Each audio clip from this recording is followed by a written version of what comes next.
안녕하세요. 크립토 노마드입니다.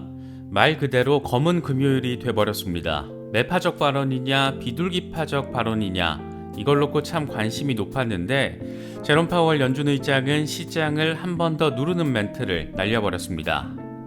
나스닥이 4% 빠지는 등 뉴욕 증시 모두 잭슨홀 연설의 충격파를 그대로 받아냈고 비트코인 역시 다시 2만 1000달러를 반납하면서 2만 달러 지지 여부에 관심이 쏠리고 있는 그런 상황입니다. 말 그대로 검은 금요일이 만들어졌습니다. 잭슨홀 연설에서 파월 의장의 멘트는 생각보다 더 매파적이었습니다.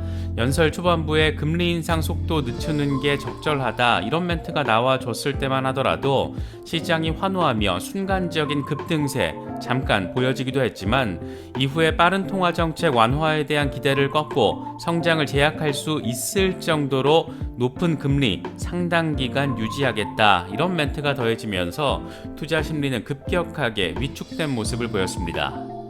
과연 9월부터 미드텀 랠리가 시작될 수 있을 것인가?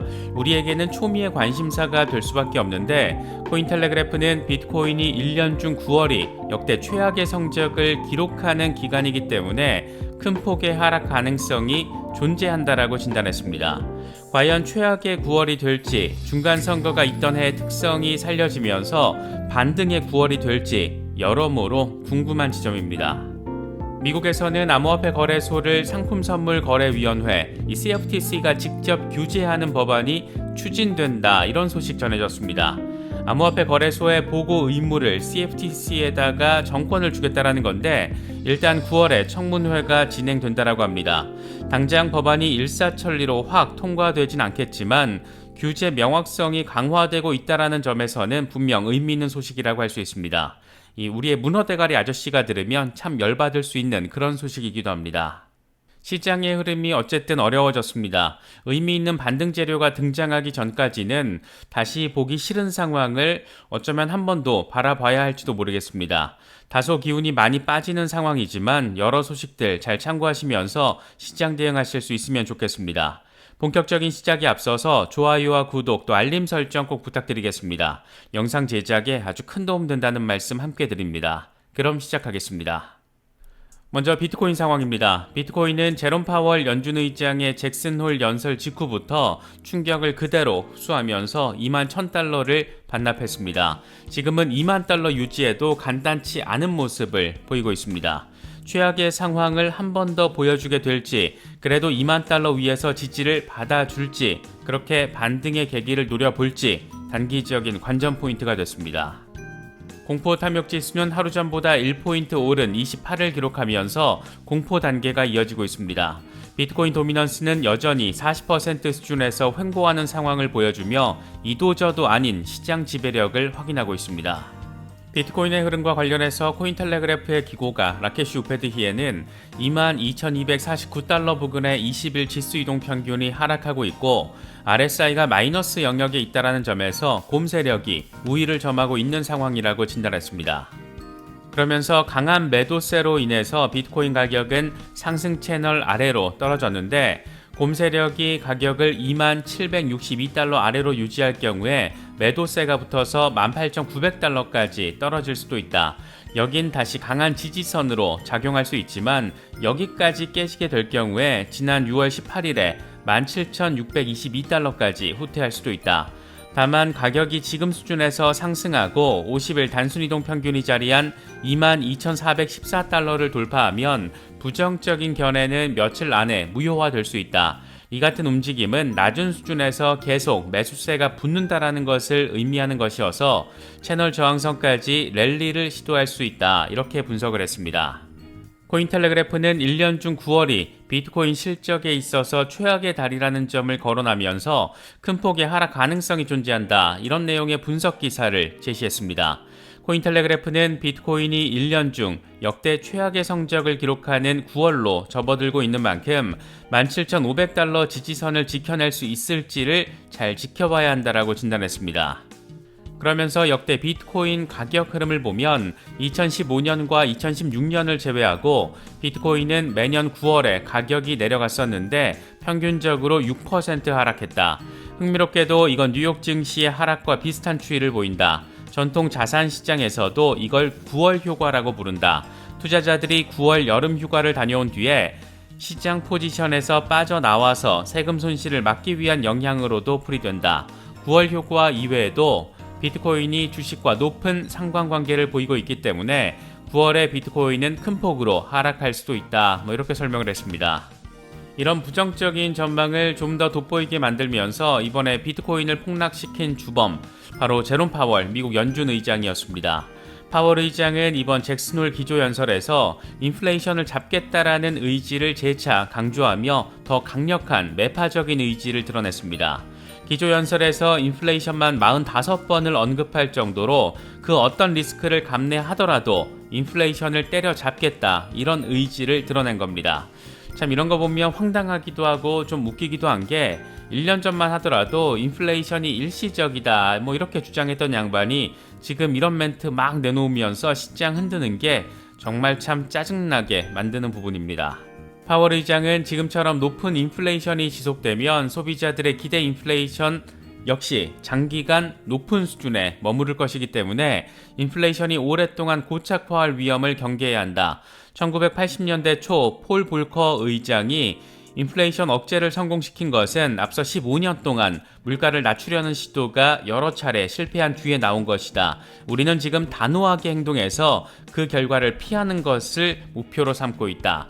이 과정에서 경제 성장이 느려지고 노동시장이 악화하는 등 가계와 기업의 고통이 불가피하겠지만 물가 안정 복원의 실패는 더 큰 고통을 의미한다라고 강조했습니다. 경기 둔화 우려, 노동시장 악화 이런 우려에도 불구하고 최우선 순위를 인플레이션 때려잡기에 맞추겠다라는 점을 꽤 강력하게 강조했던 겁니다. 이번 파월 의장의 연설 내용과 관련해서 ING의 수석 금리 전략가 앙투안 부베는 예상대로 매파적이었고 파월의 메시지는 분명하다. 연준이 인플레이션의 싸움에서 아직 끝나지 않았다라는 것을 말하고 싶은 것이다. 이렇게 평가를 했습니다. 윌링턴 트러스트의 수석 전략가 루크 틸리도 파월의 발언은 매우 매파적이었고 파월 의장이 진짜 전달하려고 했던 메시지는 연준 펀드 선물 시장이 2023년 금리 인하를 예상하고 있는데 연준은 그것을 좋아하지 않는다라는 것이다. 이렇게 분석을 했습니다. 시장에서 지금 예상하고 있는 부분과 연준이 실제로 바라고 있는 부분에 큰 갭이 존재한다는 점 느낄 수 있는 부분입니다. 파월 의장의 멘트는 금리 인상의 폭을 더 키울 거라는 점을 생각하게 만드는 부분이기도 한데 현재 CME 페드워치의 9월 금리 선물 시장에서 0.75%포인트 금리 인상 가능성을 61%로 0.5%포인트 인상 가능성을 39%로 바라보고 있습니다. 물론 이번 파월 의장의 연설만으로 9월 연준이 FOMC 회의를 통해서 0.75%포인트 결정을 내릴 것이라는 점에 더 맞춰져 있다. 이렇게 단정하기는 어려운 상황입니다. 파월 의장의 잭슨홀 연설에 앞서서 라파엘 보스틱 애틀란타 연은 총재는 다음 달 0.5%포인트 인상 쪽으로 살짝 기울어졌다 이렇게 말하면서 인플레이션 데이터가 개선되는 것이 나와주면 0.5%포인트 인상 가능성 충분히 존재한다는 점을 내보이기도 했습니다. 이와 관련해서 콜로니 그룹의 수석 전략가 리치 스타인버그는 파월 연설이 크게 놀랍진 않다. 연준은 본질적으로 0.5%포인트 또는 0.75%포인트 등의 결정을 앞두고 앞으로 몇 주 동안 이 데이터를 확인할 것이라는 대화를 좀 더 확장한 것이다. 이렇게 분석을 했습니다. 9월 FOMC 이전에까지 발표되는 8월 인플레이션 데이터 상황을 확인하고 이에 따른 결정을 내릴 것이다. 이렇게 바라볼 수 있는 겁니다. 강세론을 견지하고 있는 분석가들의 경우에 파월 의장의 연설 이후에 하락 상황에서도 여전히 강세론을 강조했습니다. 익명의 분석가 스탁머니 리잘드의 경우에는 매수, 홀딩, 매도 전략은 피보나치 레벨에 근거하고 있다. 녹색 점에서 매수하고 빨간색 점에서는 매도를 한다. 이렇게 설명을 하면서 지금은 매수 구간에 있는 것이지 쫄아서 매도하는 구간이 아니다. 이런 점을 강조했습니다. 라크 데이비스의 경우에는 좀 더 원론적인 투자 자세에 대해서 언급을 했는데 그는 당신의 리스크를 직접 관리하지 않으면 시장이 그걸 대신할 것이다. 시장의 이익을 취하지 않으면 시장이 그걸 가져갈 것이다. 마인드를 잘 체크하지 않으면 시장이 그걸 당신 대신 체크할 것이다. 이렇게 설명을 했습니다. 내 마음, 멘탈, 중심, 내가 잘 제대로 관리하면서 중심 잡지 않으면 시장이 홀라당 다 털어갈 수 있다. 이런 점, 이런 방식으로 표현한 게 아닐까 생각되기도 합니다. 인컴 샤크의 경우에는 미드텀 랠리를 강조하면서 사람들은 지금 바닥에서 매도하려고 하고 있다. 지금 상황이 1933년 이후에 처음 있는 일이라면 우리는 이번에 미드텀 랠리를 못 볼 것이다. 그럼 내가 틀렸다라는 게 된다. 하지만 레드 캔들 하나로 내가 틀렸다라고 할 수는 없다. 이렇게 설명을 하면서 여전히 미드텀 랠리 가능성 견지했습니다. 1933년 이후에 미국 중간 선거가 있던 모든 해에 증시가 랠리를 했다라는 점을 설명하면서 지금 잠깐 하락한 걸로 이번에 미드텀 랠리가 없을 거라고 단정할 수 없다라는 점을 강조하고 있는 겁니다. 함께 공유한 차트 하단을 보면 이 본격적인 미드텀 랠리가 벌어지기 전에 9월 초와 중순 사이에 큰 폭의 하락세가 매번 발생한 것을 확인할 수가 있는데 이게 9월 효과라면 이렇게 다시금 9월 효과, 이 9월 초에 한번 바라보고 9월 중순 이후부터 미드텀 랠리 바라볼 수 있기를 기원해 봅니다. 9월 중순쯤에 시장에 의미 있는 견인차 역할을 해줄 것으로 역시 기대되고 있는 이더리움 지분증명 전환과 관련해서는 부정적인 전망들이 이어지고 있습니다. 코인데스크는 뱅크 오브 아메리카의 애널리스트 알케시 샤의 분석을 인용하면서 이 머지 작업이 완료될 때까지 이더리움이 추진력을 잃을 수 있다라고 보도했습니다. 그는 투자자들이 이제 이더리움 머지가 확장성 문제나 높은 거래 수수료 문제를 해결하지 못할 거라는 사실을 깨달았을 것이다. 이더리움 머지가 단기적인 가격 상승을 주도할 수 있지만 약한 거시경제 심리 등을 고려할 때 장기적인 전망은 여전히 어둡다. 이더리움이 이런 역풍을 극복할 때까지 바이낸스 스마트 체인과 트론, 아발란체, 솔라나 등 경쟁 블록체인이 시장 점유율을 늘려갈 가능성이 있다라고 설명을 했습니다.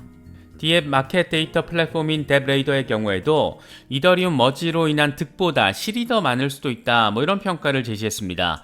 뎁레이더는 스테이블 코인이 이더리움 머지로 인해서 의도치 않은 희생자가 될 수 있다. 머지로 인해서 스마트 컨트랙트에 락업되어 있는 스테이블 코인과 토큰이 상환되지 않는 시나리오가 발생할 수 있다. 이런 일이 발생할 경우에 이들 보유자들이 패닉에 빠져서 보유 자산을 청산할 수도 있고 이에 따라서 상당한 매도 압력이 발생할 수도 있다. 이렇게 설명을 했습니다. 개인적으로는 조금 막연하게 우려에 기반한 분석을 제시한 게 아닐까 생각되기도 하는데 이런 일은 당연히 부디 발생하지 않으면 좋겠습니다. 이더리움 역시 지금 가격 흐름 자체 상당히 어렵습니다. 라케시 우페드히에는 이더리움 매수 세력이 이더를 20일 지수이동 평균이 자리한 1697달러 위로 올릴 수가 없었는데 이건 곰 세력이 강력하게 방어하고 있다는 것을 나타낸다라고 진단했습니다. 그러면서 매도세가 탄력을 받았고 가격은 50일 단순이동 평균인 1588달러 아래로 끌어내려왔다. 이 지지선 아래로 하락할 경우에 이더리움은 1500달러까지 하락할 수도 있다. 여기가 중요한 지지선인데 여기까지 뚫릴 경우에는 1050달러까지 폭락할 가능성도 있다. 다만 1500달러 지지선에서 반등할 경우에 매수 세력은 다시 1700달러 오버헤드 저항 장애물을 제거하려고 시도를 할 것이고 이게 성공할 경우에는 2000달러 간접 저항까지 상승할 수도 있다라고 분석했습니다. 지금 딱 1507달러 부근에 걸쳐 있는데 진짜 엄청 예민한 구간에 자리하고 있다라는 점, 지금 상황이 상당히 중요하다라는 점 느낄 수 있는 부분입니다. 어쩌면 당분간 주식도 암호화폐도 어려운 흐름을 보이게 될지도 모르겠습니다. 9월이라는 계절적 특성이 미치는 영향과 더불어서 전 세계 곳곳에서 이어지고 있는 거시경제 관련 불안한 데이터들 자리하고 있기 때문입니다. 마음 같아서는 9월 중순부터 미드텀 랠리가 시원하게 벌어지면 참 좋겠는데 인플레이션 데이터들이 어떻게 나와줄지가 관건이 될 수밖에 없는 상황인 것 같습니다. 기운이 빠질 수밖에 없는 상황이기도 하지만 그래도 여러 소식들 잘 참고하시면서 시장 바라보실 수 있으면 좋겠습니다. 이번에 준비한 영상은 여기까지입니다. 영상이 도움이 되셨다면 좋아요와 구독 또 알림 설정 꼭 부탁드리겠습니다. 영상 제작에 아주 큰 도움 된다는 말씀 함께 드립니다. 언제나 성토하시기를 기원하겠습니다. 시청해주셔서 감사합니다. 지금까지 크립토 노마디였습니다.